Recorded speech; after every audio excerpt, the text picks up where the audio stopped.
Hey guys, welcome back to the channel. Welcome back to another video. I finally think that I've come up with a name for this, The Hangover, which I thought was like kind of fun. I don't know. And maybe we can have like drinks next time so that it's like drinky as well. But welcome back to the channel and welcome back, Kendall. How's it going? Yeah, it's going good, thank you. Nice to be back again. I am loving the new name, by the way. I think that's such a good idea. I really like it. So yeah, that's a good one. I like it. Thank you so much. I'm so happy because it's so hard to think of names that aren't already taken. And then especially if a team has kind of like a bad game, then I think it works really well. But maybe if you have a good game, you're like partying and stuff. Exactly. Yeah, it works for loads of different situations. I like it. Cool. So guys, you don't even want to know how many hours I spent making this thumbnail. So I really hope that you like it. But we're going to get into this this weekend's fixtures. Obviously, loads of action. Hopefully, you guys don't hear my dog too much in the background. But the first one was a massive game at Fulham. Fulham 0, Arsenal 3, and Trossard was in crazy form, registered a hat trick of assists in order to ensure that Arsenal secured a comfortable victory. VAR denied Arteta's side when they opened the scoring after just 60 minutes. But moments later, after the opening was denied, Gabriel powered in a Trossard corner to break the deadlock. Then Martinelli added a second as well, another header, and then Odegaard found a third really brilliant strike from him as well. So really, Kendall, it was the results that Arsenal needed in this game, kind of knowing that at that point, I think the gap was just 2 points between them and City.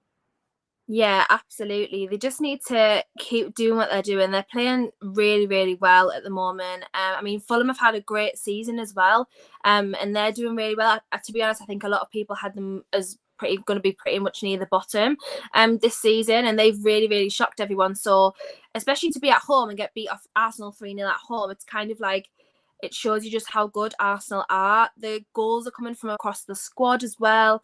It's not just, the forwards who are putting the goals in. Trossard, as you mentioned, was really good. And yeah, Arsenal they're just on fire. Like, they just can't. I know they've had a few freak results this season and stuff, like against Everton and things like that, but they just can't seem to step a foot wrong. And yeah, you're right. They just need to keep on doing what they're doing, to keep that gap as far as they can against City, especially coming into the business end of the season now. We've got kind of 2.5 months ish left of the season, so not long. The games are coming thick and fast, and yeah, but I'm really impressed with them this season. I can't really fault them this season at all, to be honest. It's really crazy because even in games that they go down first and you think like, oh, they're not going to win, they find a way to win. And it's like the types of results where you're winning in injury time in the 90th plus 5th minute, and you're winning a game that kind of just feels to me like it's written in the stars for Arsenal. But you mentioned Trossard obviously was a January signing. So how good has he been, and like how much has he impacted this team as well? Yeah, I think I don't know if he was out for a little bit or he got injured for a little bit, whatever, after he signed. But as soon as he's come back into the squad, every game he's played pretty much, he's looked really strong. I think it was a little bit of a different signing because obviously he'd fallen out of favour at Brighton, and he wasn't, him and the manager and the owners had kind of had a little bit of conflict there because he wanted to move, I guess. He got the move he wanted, and he's proven to be a really good addition to the squad. So and for the price of what he was, I don't think they paid like a significant amount of money for him. I think it was it 25 million or something like that? Someone can correct me if I'm wrong, but I don't think it was like 50 million or whatever. But yeah, I think he's been really good addition for them, and it was a really clever signing in my opinion. Awesome. And what I just want to do now, let's see if this let's see if this works. I'm going to share my screen because I do this on my live streams for Chelsea, and you should be able to see my screen now, hopefully.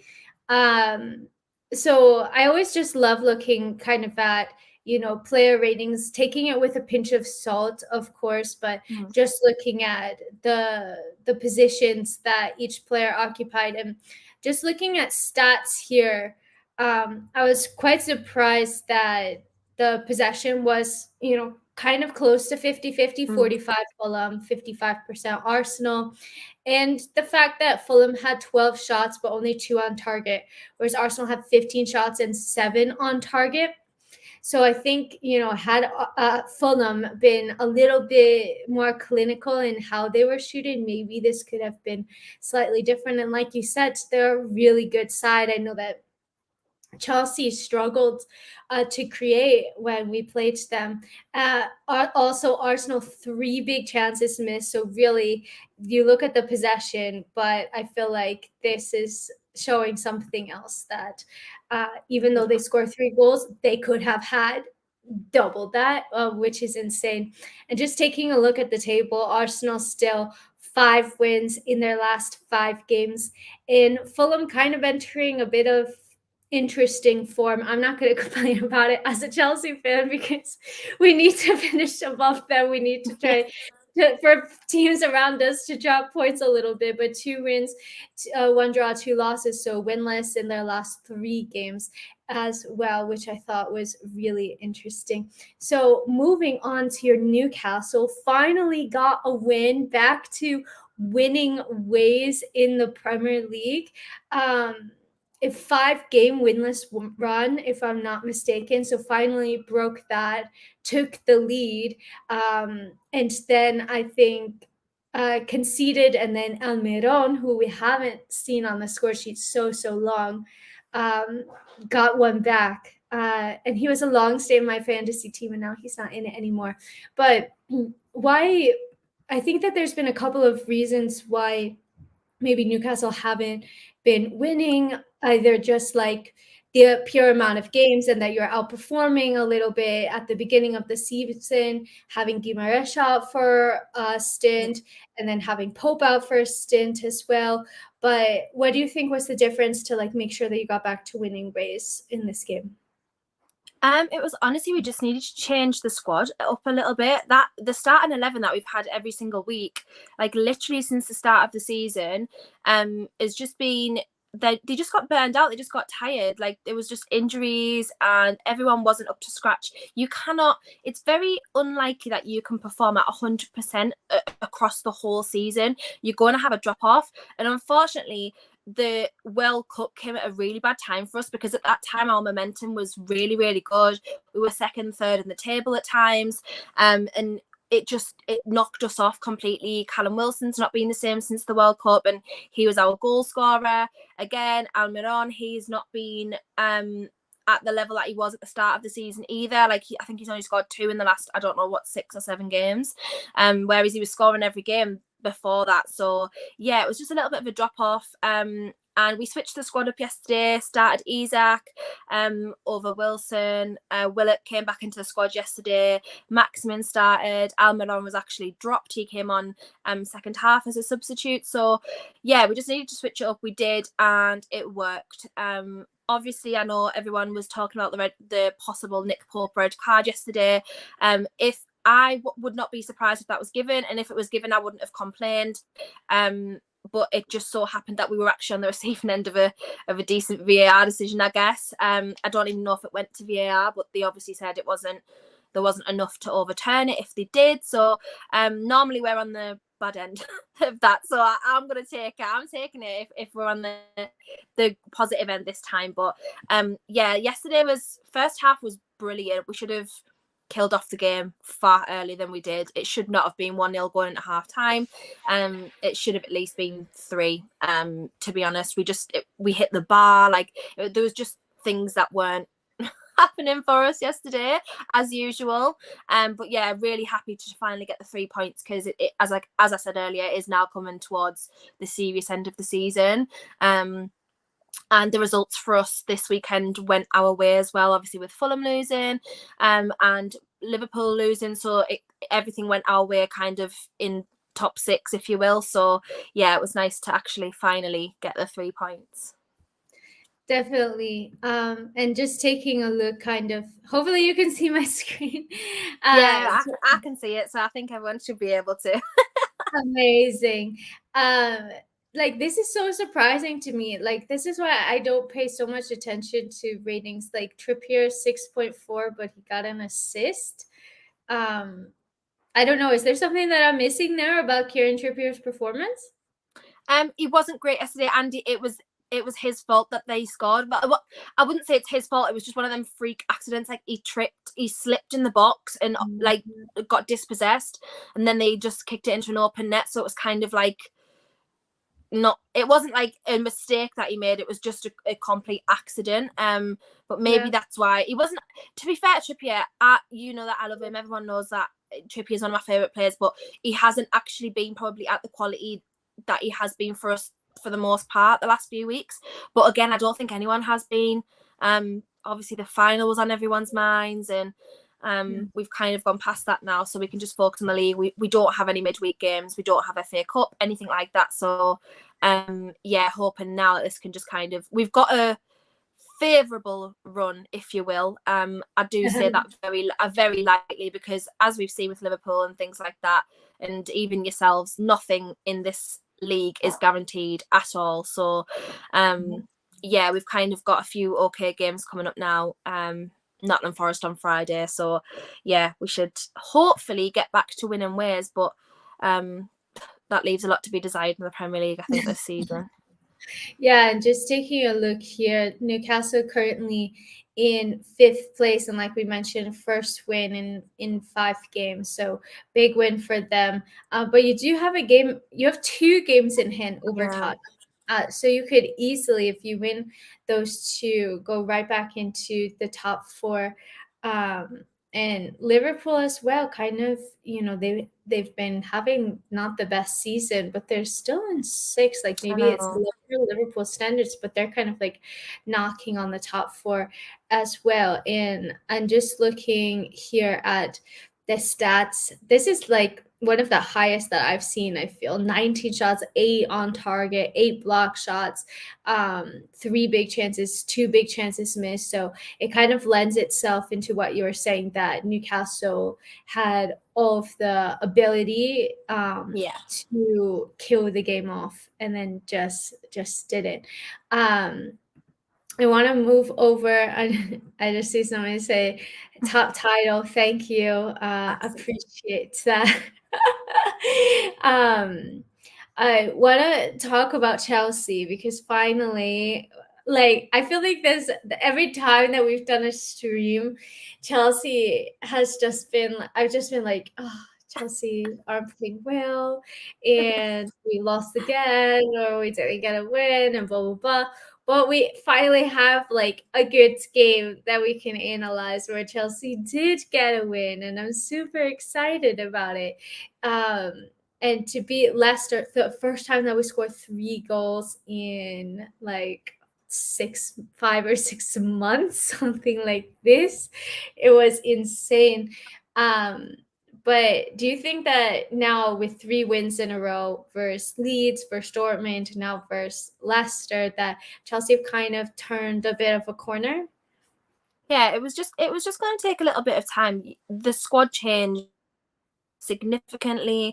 There was big significant missing people from injury, like Reece James and things like that, and everyone's kind of starting to come together now. It's going to take time to gel as a squad anyway, time to gel as a new manager as well, in Graham Potter. But yeah, I think now you've just got to get that momentum in the Premier League. Momentum is everything in the Premier League, especially when you're fighting for like European places and cups and things like that.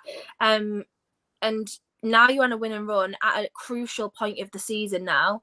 The league is so tight this year. Like, it's probably one of the tightest leagues I've seen in, especially in recent years. Like 12th to 20th this year is like, there's like 2 or 3 points between them. It's genuinely crazy.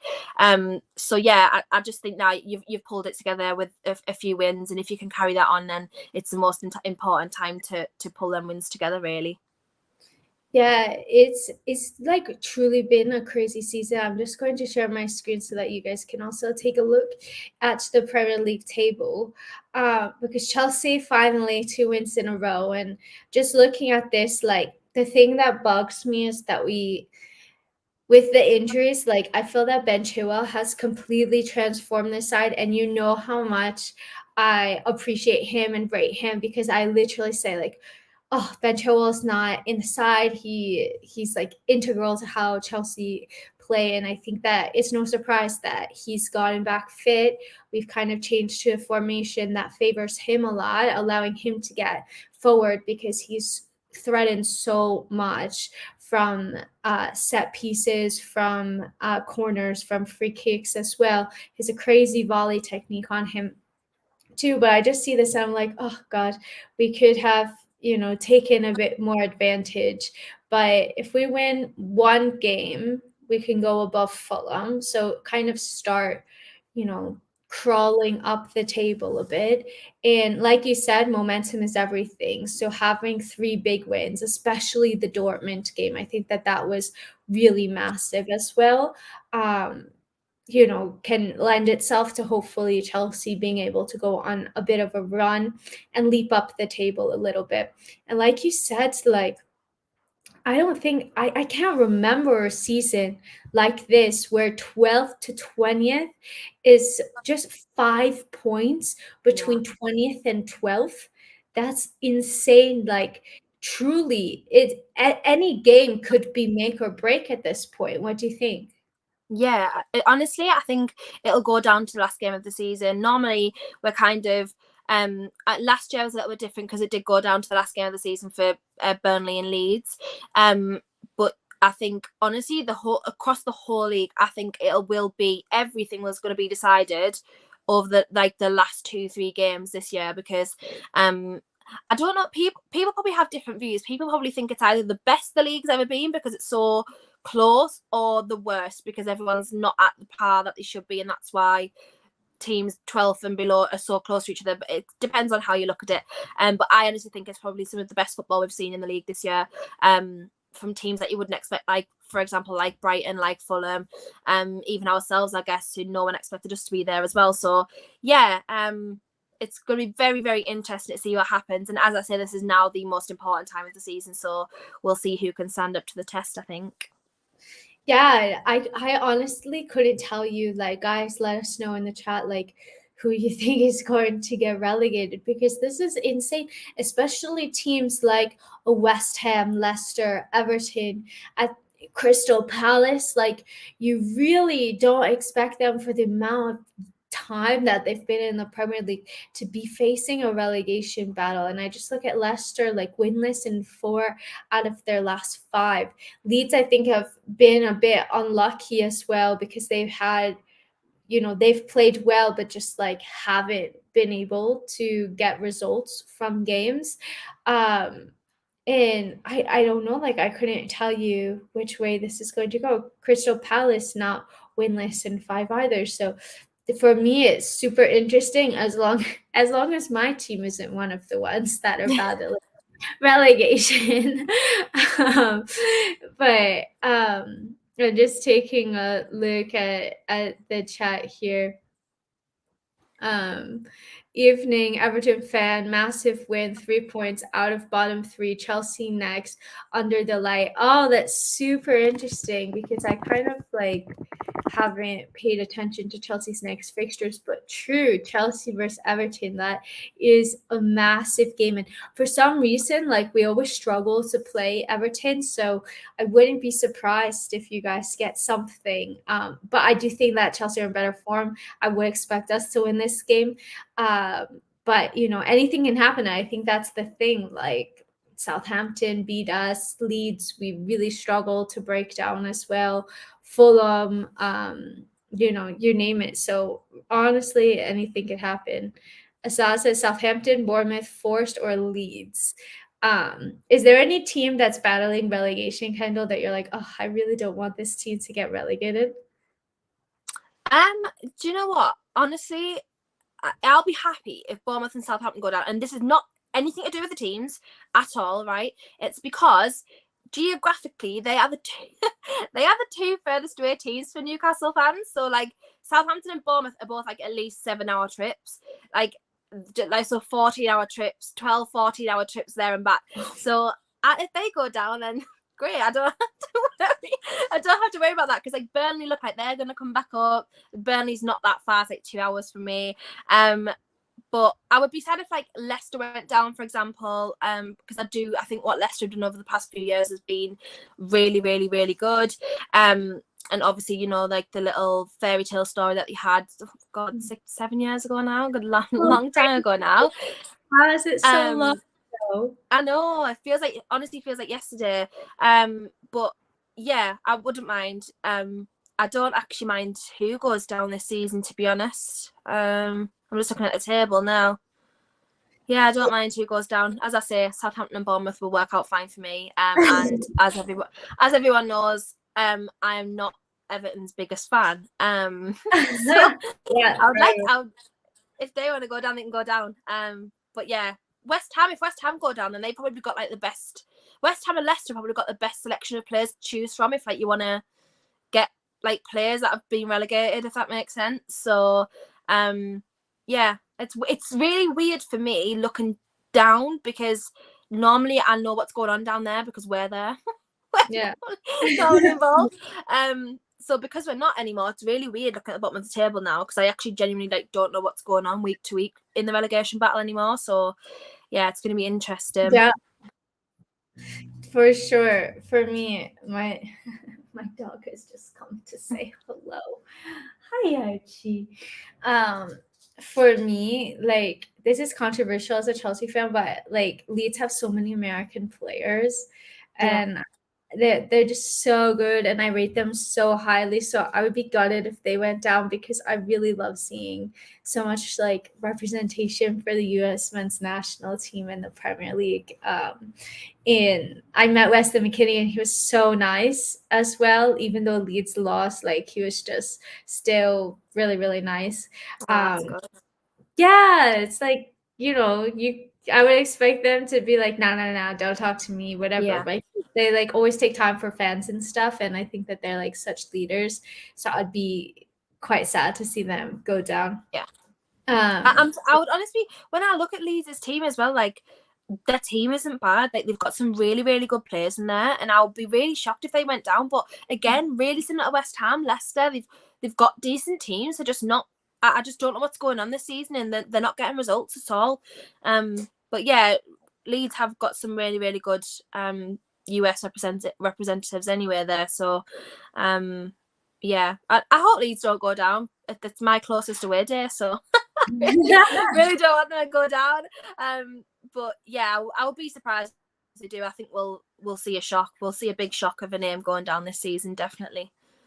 I think so. And the thing that's like super shocking, of course, is for these, quote unquote, bigger sides, or like teams that have been in the Premier League for years and years. Like, there's not going to be a relegation clause built into their contracts. At least I wouldn't think so. So, like, you wouldn't think if West Ham go down, Declan Rice isn't going to play in the championship. I wouldn't think.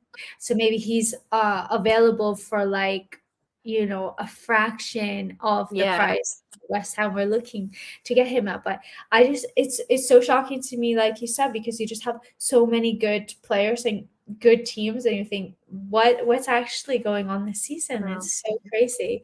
But guys, hope that you enjoyed this little match review, The Hangover. Next time maybe we'll have some wine, because who doesn't need it on a Monday evening. But Ken, thanks so much for joining as usual. Let everybody know where they can find you. No, thank you as always for having me. Yeah, you can just find me here.